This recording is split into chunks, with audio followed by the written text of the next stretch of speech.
Assalamualaikum warahmatullahi wabarakatuh. Welcome back to my channel Detektif D. Teman-teman, kita beberapa waktu lalu ngebahas tentang koperasi ya. Koperasi Indonesia Berjamaah yang dulunya itu Koperasi Merah Putih dan berkaitan dengan Koperasi Daku, karena beberapa informasi menyatakan bahwasanya Daku pernah mengirim email kepada investor Moyavidi terkait Hotel City. Nah, Hotel City adalah salah satu bagian dari proyek yang bisa dikatakan itu berhubungan dengan Koperasi Indonesia Berjamaah. Nah, teman-teman, di sana itu ketuanya itu Pak Unang. Nah, bagaimana sih peran Pak Unang ini, peran serta Pak Unang ini dalam bisnis Pak Jaman? Oke, kita akan ngebahas ini berdasarkan dengan fakta ya. Nah, saya akan memberikan fakta ini fakta ini real ya, bukan hoax gitu atau bagaimana. Nah, cuma saya disclaimer dulu bahwasanya ini bukan soal apa-apa ya, ini cuma saya kasih tahu aja, ini pemberitahuan aja kepada investor-investor yang berhubungan dengan koperasi tersebut. Ya, teman-teman, di sini saya ada informasi bahwasanya ada dari Daku ID ya. Daku ID ini keterangan resmi ya, yang artinya ini bukan keterangan dari pihak lain, ini keterangan dari ya mungkin bisa dikatakan websitenya Daku, jadi otomatis websitenya Pak Jaman ya. Oke, teman-teman, saya akan bacakan ya. Pimpinan Darul Quran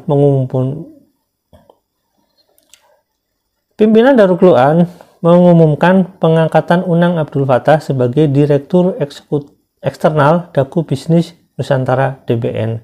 Posisi tersebut tercatat vakan atau kosong ya. Ini gimana sih vakan atau kosong? Lantaran pengampu sebelumnya sudah memasuki usia pensiun. Oke, jadi Pak Unang dalam posisi Daku Bisnis Nusantara ini sebagai Direktur Eksternal. Saya nggak tahu maksud Direktur Eksternal itu apa. Tarmisi Asyidik selaku pimpinan Darul Quran, Direktur Ekonomi, menyebut pengangkatan Unang ke dalam struktur manajemen sebagai langkah penumbuhan percepatan bisnis perseroan. Oke, catat bahwasanya ini adalah perseroan. Namanya PT DBN, Darul Bisnis Nusantara. Oke, nanti saya akan kasih tahu lebih banyak.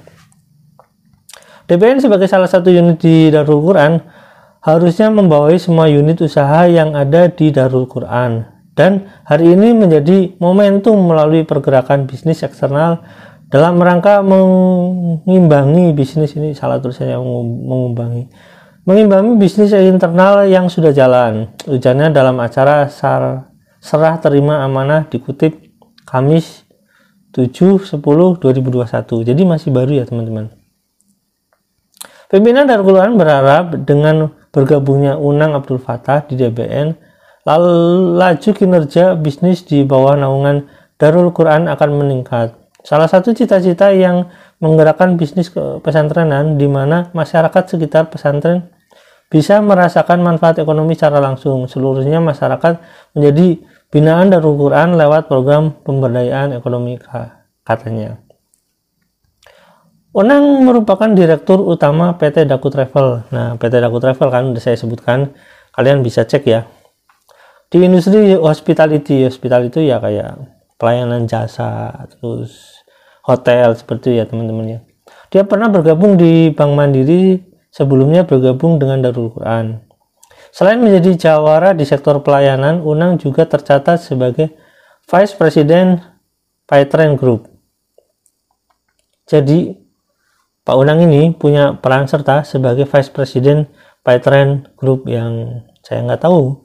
Mungkin ada Paytrend, ada Trinet, ada banyak lagi gitu ya.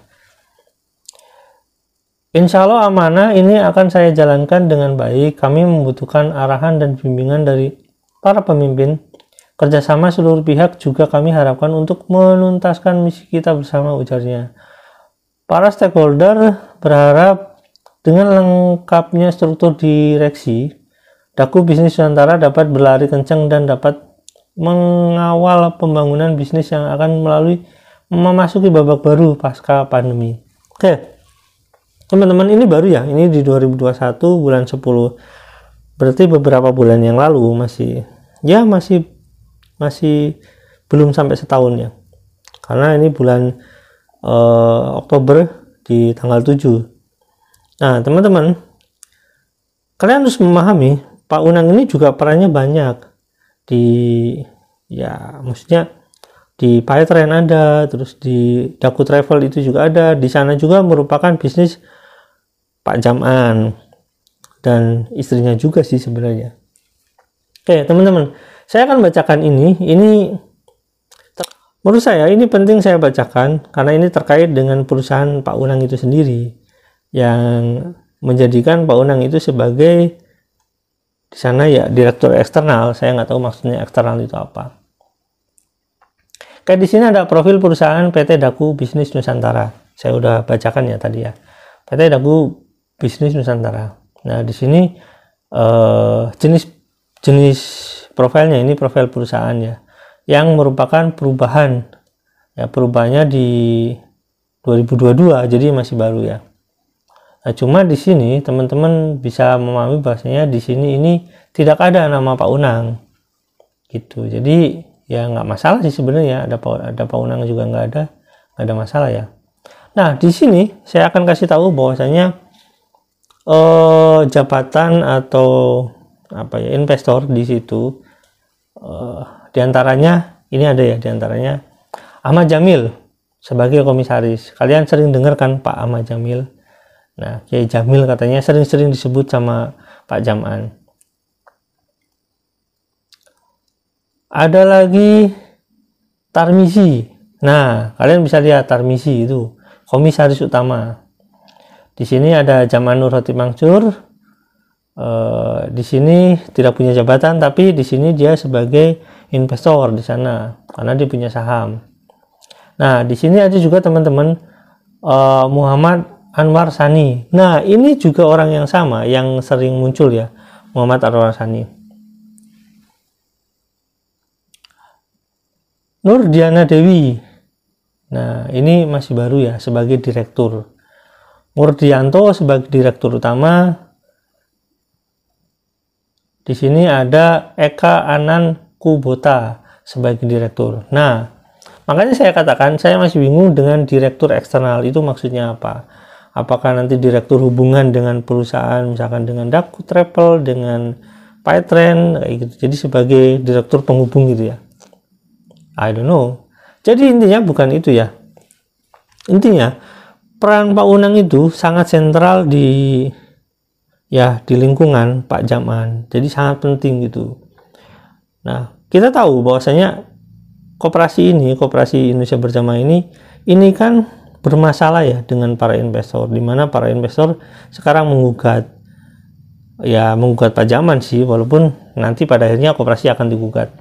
Nah, Pak Unang ini yang saya menjadi bingung adalah dia punya peran serta banyak di bisnis Pak Jam'an yang misalkan Daku itu maju, ya bisa dikatakan baik lah. Di DBN, Daku Bisnis Nusantara ini ya mungkin baik ya perusahaannya. Terus di beberapa lagi di Paytren mungkin baik gitu. Tapi kenapa koperasinya nggak jalan dengan baik? Seperti itu. Jadi kenapa laporan nggak jelas, terus pokoknya sesuatu yang menurut saya itu kayak ditutup-tutupi gitu loh.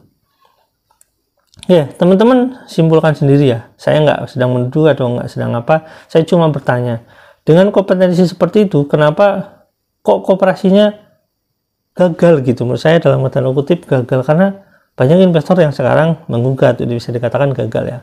Oke, silakan teman-teman simpulkan sendiri. Lingkungan yang ada di sana kan orang-orang itu aja ya. Nah, orang-orang itu aja Sani, terus Tarmizi gitu ya. Di sana ada ya orang-orang yang sama yang sering dibicarakan sama Pak Jam'an gitu ya. Ada Sani, Tarmizi, terus ada juga Jamil di sana gitu. Jadi orang-orang yang sekitar itu. Saya nggak tahu sih, mungkin circle mereka itu memang lingkungan itu aja. Atau bagaimana, atau memang ring satunya Pak Jam'an itu. Saya nggak tahu gitu, saya cuma bertanya aja. Iya nggak sih sebenarnya kayak gitu loh. Jadi kenapa bisnisnya itu dipegang sama mereka-mereka semua gitu. Saya nggak tahu, mungkin ada kepercayaan yang sangat tinggi oleh Pak Jaman kepada mereka. Nah, yang jadi pertanyaan, Pak Jaman dengan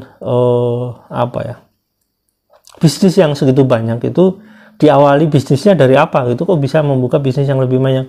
Dan teman-teman saya kasih tahu ya, masih banyak lagi yang belum saya ungkapkan.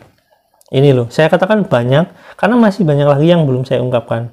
Dan ini menjadi pertanyaan kita, modalnya dari mana sih awalnya, kok bisa banyak sekali usahanya gitu. Dan orangnya itu semua gitu, bisa gitu orang-orang itu semua gitu. Kan gini, logikanya gini, misalkan gini, saya membuka misalkan stick nano gitu ya, terus saya membuka kopi cinta misalkan. Nah, di stick nano saya punya investor, di mana pengurus dan pemegang sahamnya salah satunya saya, dan pemegang sahamnya otomatis misalkan Nanang gitu sama Udin misalkan.